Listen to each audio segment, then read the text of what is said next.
우리가 읽은 본문은 다윗 왕이 법궤를 다윗성으로 가져오는 내용을 말씀하고 있습니다. 다윗이 오벳 에돔에 있는 법궤를 다윗성으로 운반하려고 합니다. 그런데 이 다윗성으로 법궤를 운반하다가 다윗이 이상한 행동을 합니다. 그게 뭐냐면 법궤를 메고 6걸음을 걷다가 그곳에서 멈추고 그 자리에서 하나님께 제사를 드립니다. 13절 말씀을 한번 보시죠. 여호와의 궤를 맨 사람들이 6걸음을 가매 다윗이 소와 살찐 송아지로 제사를 드리고, 요 볼펜이 있으면 6걸음을 가매 이렇게 표시를 하면 좋겠습니다. 다윗이 법궤를 가지고 다윗성으로 옮겨가는데 6걸음을 걸어요. 몇 발짝 되지 않잖아요. 그리고 나서 그 자리에서 걸음을 멈추고 하나님 앞에 제사를 드립니다. 왜 다윗이 이런 행동을 했을까요? 오늘은 그것을 생각해 보고자 합니다. 다윗이 왜 6걸음을 걸은 후에 하나님 앞에 제사를 드렸는가? 이것이 무엇을 말하는가? 그것을 생각해 보고자 합니다. 두 가지인데요. 첫째는 다윗이 6걸음을 걸었다고 하는 것은 하나님을 말씀대로 섬겼다는 것을 말합니다. 다윗은 이번뿐 아니라 이전에도 법궤를 운반하려고 한 적이 있었습니다. 그때는 법궤를 어떻게 운반했냐면 소들이 맨 새 수레에 법궤를 싣습니다. 그리고 우사와 아효 두 사람이 그 수레를 운반하게 합니다. 그리고 법궤가 운반하는 동안에 이스라엘 백성들은 여러 가지 악기로 하나님을 찬양합니다. 다윗은 법궤를 성대하게 운반하고 있었습니다. 그런데 이 법궤를 운반하는 도중에 불미스러운 일이 발생합니다. 그것이 뭐냐면 이 수레가 나곤의 타작마당에 이르자 갑자기 소들이 막 날뛰기 시작하는 겁니다. 소들이 날뛰자 그 모습을 본 우사가 그 수레에 있는 법궤가 떨어질까봐 염려가 되었습니다. 그래서 법궤가 떨어지지 않게 하려고 법궤를 붙잡습니다. 다행히 우사 때문에 그 법궤는 떨어지지 않았습니다. 세상적으로 보면 우사가 법궤를 떨어지지 않게 했기 때문에 우사의 행동은 칭찬받아 마땅한 것이었습니다. 그런데 하나님은 그렇지 않았습니다. 하나님은 법궤를 붙잡은 우사에게 진노하시고 그를 죽이셨습니다. 이로 인해서 그 잔칫날이 초상날이 되고 말았습니다. 우리는 한 가지 의문이 드는 거죠. 왜 하나님은 우사가 법궤가 떨어지지 않도록 붙잡았는데 왜 우사를 칭찬하지 않고 분노하시고 그를 죽이셨는가 의문이 듭니다. 그것은 우사가 법궤에 손을 대었기 때문에 그렇습니다. 하나님은 이스라엘 백성들에게 법궤를 만들라라고 말씀하셨습니다. 그리고서 명령하시기를 이 법궤는 절대로 손으로 만져서는 안 된다라고 말씀합니다. 만약에 법궤를 만지면 그가 누구든지 그는 죽을 것이다 라고 말씀했습니다. 그리고 법궤를 옮길 때도 만져서 움직이는 것이 아니라 법궤에 그 막대를 띄워가지고 레위인이 어깨에 메고서 법궤를 운반하도록 그렇게 했습니다. 그런데 우사는 어떻게 했습니까? 법궤를 만지기만 한 것이 아니라 그걸 붙들었습니다. 말씀대로 하지 않은 거죠. 그래서 우사는 죽임을 당했습니다. 하나님은 이스라엘 백성들에게 법궤를 만지지 말라라고 말씀하셨습니다. 왜 법궤를 만지지 말라고 했습니까? 여러분, 법궤는 성막 안에 있는 기구인데요. 성막에는 7가지 기구가 있습니다. 다른 것은 다 만져도 돼요. 법궤는 만져서는 안 됩니다. 왜 하나님은 법궤는 만지지 말라고 하셨습니까? 그것은 하나님은 우리가 소유할 수 없는 분, 소유할 수 있는 분이 아니라는 것을 알려주기 위해서 그렇습니다. 여러분, 법궤는 하나님을 상징합니다. 그런데 무엇을 만진다고 하는 것은 그것을 소유한다는 것을 말하는 거죠. 그래서 법궤를 만진다고 하는 것은 내가 하나님을 소유하려고 한다는 것을 말합니다. 여러분, 하나님은 우리가 소유할 수 있는 분이 아니십니다. 그분은 거룩하신 분이고 존귀하신 분이고 전능하신 분이고 우리를 창조하신 창조주십니다. 우리는 한낱 피조물에 불과합니다. 피조물인 우리가 그 거룩하고 존귀하신 하나님을 소유한다는 것은 말도 되지 않는 거죠. 하나님은 그것을 알게 하시려고 이스라엘 백성들에게 법궤를 만지지 말라라고 말씀하신 겁니다. 그러나 많은 사람들은 하나님을 자기가 소유하려고 합니다. 여러분, 동화 중에 알라딘의 마술 램프라고 하는 동화가 있습니다. 그게 뭐냐면 알라딘이라고 하는 사람이 이 마술 램프 있는데요. 그 램프를 소유해서 이렇게 문지르면 요정이 나타나요. 이 요정한테 소원을 말하면 요정이 그대로 들어줍니다. 마치 하나님을 알라딘 마술 램프 안에 있는 요정으로 생각하는 사람들이 많습니다. 그들은 하나님을 자신이 소유해서 자신의 필요를 위해서 하나님을 사용하려고 합니다. 그것은 잘못된 겁니다. 사실 이 다윗도 처음에 법궤를 가져오려고 한 이유도 자신의 필요 때문에 법궤를 가져오려고 한 것이었습니다. 다윗은 이 당시 왕이 되었지만 모든 이스라엘 백성들에게 왕으로 인정을 받지 못했습니다. 그럴 때 다윗이 생각한 것이 법궤였습니다. 법궤가 자신에게 있으면 백성들이 자신의 왕으로 인정해 줄 것이라 생각했습니다. 그래서 자신의 필요를 위해서 법궤를 가져가려고 한 거죠. 다시 말하면 다윗은 하나님을 자신이 소유하려고 한 것입니다.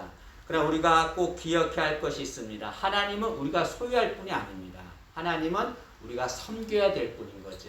하나님을 소유하려고 하지 말고 하나님을 진심을 다해서 섬기는 우리가 되기를 진심으로 소망합니다. 이렇게 우사가 죽자 다윗은 법궤를 가져오는 것이 두려웠습니다. 그래서 법궤를 가져오는 것을 멈추고 그 법궤를 그 오벳 에돔의 집에 둡니다. 결국 다윗은 법궤를 가져오는 것을 이루지 못했습니다. 하나님께서 법궤를 가져가는 것을 막으신 거죠. 근데 여러분, 다윗이 법궤를 가져가지 못하도록 하나님 막으신 것, 이것은 영적으로 보면 하나님의 은혜인 겁니다. 만약에 다윗이 그 법궤를 가져갔다고 한다면, 가져가서 자신의 이익을 위해서 사용했다고 한다면 다윗은 더 큰 어려움을 당할 것입니다. 하나님께서 그렇게 하지 않도록 그걸 막으신 거죠. 막으신 것은 하나님의 은혜입니다. 우리도 살아가면서 우리가 계획하는 많은 것들이 있습니다. 이루고자 하는 많은 것들이 있습니다. 그런데 하나님이 그것을 막으실 때가 있습니다. 그러면 하나님께 불평하는 거죠. 하나님 왜 막습니까? 이걸 하려고 하는데 내가 계획한 거 왜 막습니까? 하나님께 원망하고 불평합니다. 항의를 합니다. 그러나 그것은 하나님의 은혜입니다. 왜 하나님이 막으실까요? 우리가 계획하는 것, 우리가 하고자 하는 것이 잘못된 것이기 때문에 그렇습니다. 그것을 행하면 그로 인해서 우리가 큰 어려움을 당할 걸 하나님이 아시기 때문에 하나님이 막으시는 거죠. 때문에 여러분, 내가 계획하는 일, 내가 행하는 일을 하나님이 막으신다면 우리는 점검을 해야 합니다.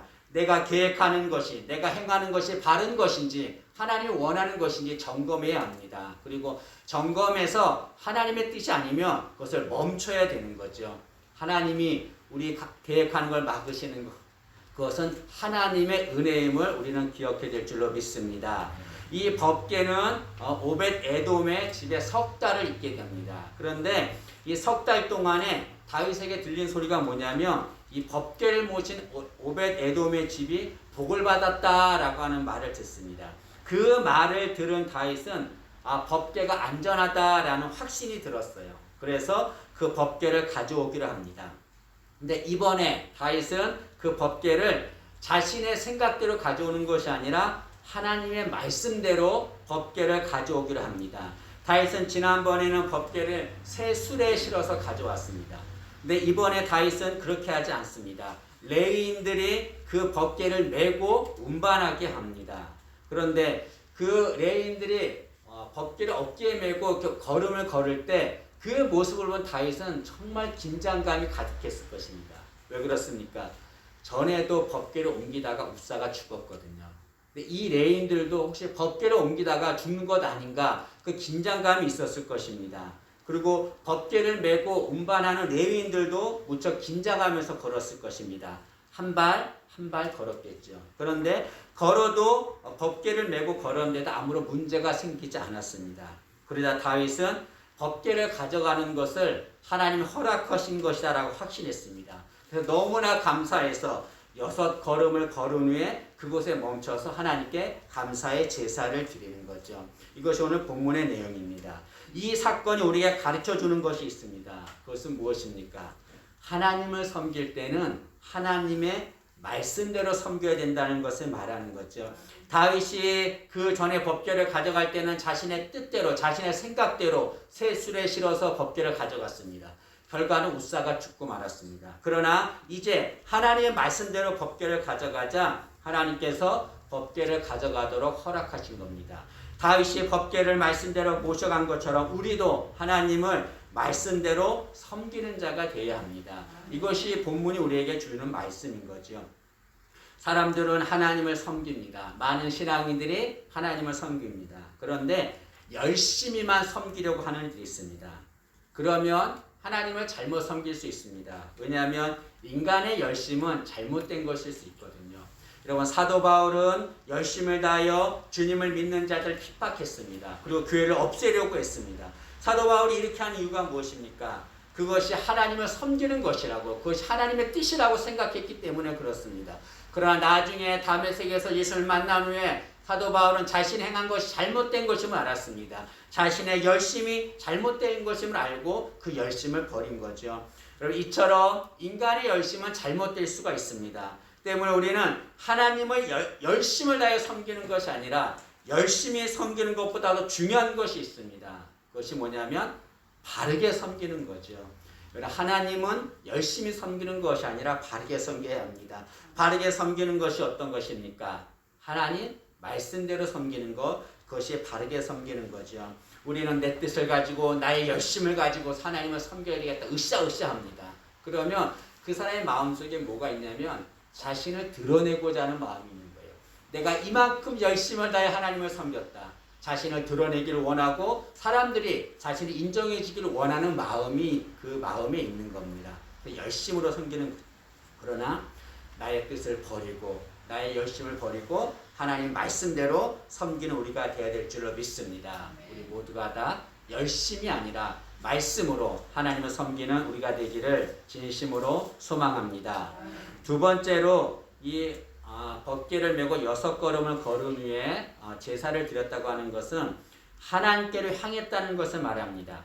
여러분, 다윗이 법궤를 메고 걸었다는 것은 그 마음이 하나님께로 향했다는 것을 말합니다. 여러분, 12절 하반절에 보면 다윗은 궤를 메고 기쁨으로 메었다라고 말합니다. 그리고 14절 상반절에 보면 힘을 다하여 춤을 추었다라고 말합니다. 이렇게 다윗은 법궤를 가져오는 것이 너무나 기뻤습니다. 너무나 기뻐서 춤을 추었습니다. 다윗이 이렇게 하는 것은 왜 그렇습니까? 그 마음이 하나님께로 향했기 때문에 그렇습니다. 여러분, 우리도 다윗처럼 우리의 마음이 하나님께로 향해야 합니다. 예수님께서 팔복을 말씀하셨습니다. 그 팔복 중에 하나가 뭐냐면 마음이 청결한 자가 복이 있다라고 말씀하셨습니다. 이 마음이 청결하다는 것은 뭘 말합니까? 깨끗한 마음을 말합니까? 이 마음이 청결한 자란 마음이 온전히 하나님께 향한 자를 말하는 거죠. 그런 자가 복이 있는 자다라고 말씀하고 있습니다. 여러분, 우리의 마음이 온전히 하나님께 향하는 그런 복된 자가 되기를 진심으로 소망합니다. 하나님께서 말씀하셨습니다. 사무엘상 16장 7절에 사람은 외모를 보지만 나는 중심을 본다라고 말씀하셨습니다. 하나님은 중심을 보신다고 그랬어요. 중심을 본다는 것은 뭘 말합니까? 우리의 마음이 하나님께로 향하고 있는지 하나님은 그것을 본다는 거죠. 하나님은 사람의 스펙 보지 않아요. 그 사람의 능력 보지 않습니다. 뭘 보십니까? 그의 마음이 정말 하나님께로 향했는가? 하나님은 그것을 보시는 거죠. 그런 마음을 가진 자에게 하나님은 복을 주십니다. 우리 마음이 하나님께 향한 마음 되기를 원합니다. 그래서 하나님 우리의 마음을 볼 때 아무개 집사, 아무개 권사, 아무개 성도 그 마음이 나를 향해 있구나. 하나님이 그런 말씀하시기를, 그래서 칭찬하는 우리가 되기를, 칭찬받는 우리가 되기를 진심으로 소망합니다. 여러분, 세상은 속도를 중요하게 여깁니다. 그래서 마이크로소프트사의 창업자인 빌 게이츠는 현대는 빠른 것이 느린 것을 잡아먹는 시대다라고 말했습니다. 이것은 속도가 중요하다는 것을 말하는 거죠. 네, 여러분, 세상은 속도를 중요하게 여길지 모르지만 신앙은 그렇지 않습니다. 신앙은 중요한 것이 속도가 아니라 방향입니다. 여러분, 속도가 아무리 빨라도 방향이 잘못되면 속도를 내는 것은 무의미합니다. 방향이 잘못되면 속도를 내면 낼수록 그것은 자신에게 큰 낭패가 되는 거죠. 중요한 것은 속도가 아닙니다. 방향입니다. 우리의 방향을 하나님께로 돌려야 합니다. 여러분, 사람들이 방황하는 이유가 무엇입니까? 왜 방황합니까? 그것은 방향이 잘못되었기 때문에 그렇습니다. 방향이 잘못되면 다 방황하고 맙니다. 그 방황을 끝내려면 어떻게 됩니까? 방향을 바로 잡으면 되는 거죠. 그 방향을 하나님께로 향하면 우리의 방황은 끝나게 됩니다. 여러분 다윗도 마음이 하나님께 향하자 하나님이 그에게 은혜를 베풀어 주셨습니다. 여러분 다윗은 오벳 에돔에서 다윗성까지 법궤를 운반하려고 했습니다. 그런데 오벳 에돔에서 다윗성까지의 거리는 20km 가량이 됩니다. 그리고 이 법궤의 무게는 성경에 나와 있지 않지만 학자들은 대략 80에서 90kg가 된다라고 추측을 합니다. 법궤는 4명의 레위인이 메고 운반합니다. 이 4명의 레위인이 80에서 90kg가 넘는 법궤를 메고 20kg가 되는 그 다윗성까지 간다고 하는 것은 힘든 일입니다. 그런데 이 4명의 레위인은 그 법궤를 메고 다윗성까지 그 법궤를 운반할 수 있었습니다. 이들이 그렇게 할 수 있었던 비결이 무엇입니까? 하나님이 그들에게 은혜를 주셨기 때문에 그런 거죠. 이들은 6걸음을 걸은 후에 하나님 앞에 곳에서 제사를 드렸습니다. 그렇게 제사를 드리자 하나님이 그들에게 은혜를 부어주신 거죠. 여러분, 예배는 하나님께 은혜를 받는 겁니다. 내가 지금 지친 마음이 있다고 한다면, 상한 마음, 힘들고 어려움이 있다고 한다면, 내가 해결할 수 없는 문제가 있다고 한다면 하나님 앞에 나와 예배를 드려야 돼요. 이 다윗이 6걸음을 걸은 후에 하나님 앞에 나와 예배를 드렸던 것처럼 하나님 앞에 나와 예배를 드려야 합니다. 그럴 때 하나님이 우리가 그 어려운 상황을 이길 수 있는 은혜를 부어줄 줄로 믿습니다. 이 4명의 레위인은 하나님이 주신 은혜로 말미암아 법궤를 무사히 운반할 수 있었습니다. 우리도 하나님 앞에 나와 예배를 드리면 하나님이 우리에게 큰 은혜를 부어줄 줄로 믿습니다. 상황이 힘들고 어려워서 하나님께를 향하지 못한다라고 말하고 있습니다.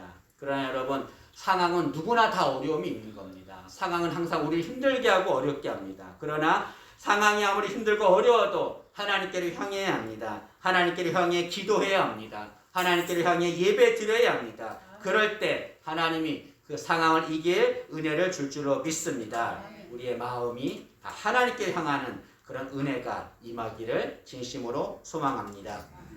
말씀을 맺겠습니다. 다윗은 법궤를 메고서 6걸음을 걸었습니다.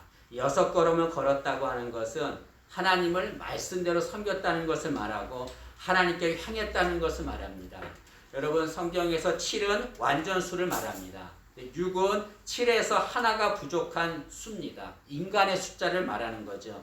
다윗이 6걸음을 걸었다는 것은 뭘 말합니까? 인간으로서 최선을 다해 걸었다는 것을 말합니다. 내가 최선을 다해서 말씀대로 하나님을 향해서 걸었더니 하나님께서 그 다윗에게 은혜를 부어주셨습니다. 우리도 최선을 다해서 다윗처럼 하나님을 향해서 6걸음을 걷는 그런 신앙인 되기를 진심으로 소망합니다.